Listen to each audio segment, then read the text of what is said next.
নমস্কার বন্ধুরা, আমি মন্দিরা। আজ আমি কবি নির্মলেন্দু গুণের বসন্ত বন্দনা কবিতাটি আবৃত্তি করব। আমার আবৃত্তিটি যদি ভালো লাগে তাহলে অবশ্যই একটি লাইক, কমেন্ট এবং শেয়ার করে দেবেন এবং আমার চ্যানেলটি সাবস্ক্রাইব করে আমার পাশে থাকবেন।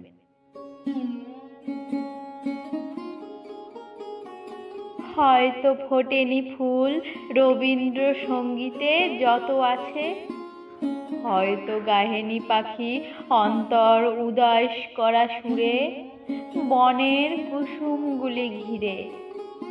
আকাশে মেলিয়া আঁখি তবুও ফুটেছে জবা, দুরন্ত শিমুল গাছে গাছে। তার তলে ভালোবেসে বসে আছে বসন্ত পথিক। এলিয়ে পড়েছে হাওয়া, ত্বকে কি চঞ্চল শিহরণ।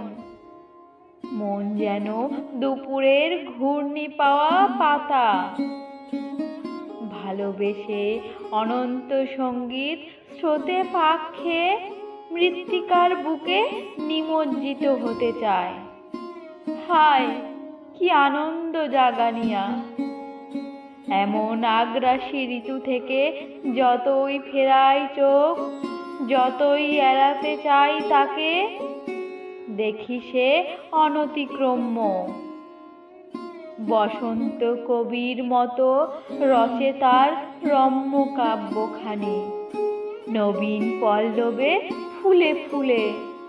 বুঝি আমাকেও শেষে গিলেছে খলনারী আপাদ মস্তক ভালোবেসে। আমি তাই লঘুচালে বন্দিলাম স্বরূপ তাহার, সহজ অক্ষর বৃত্তে বাংলার বসন্ত বাহার।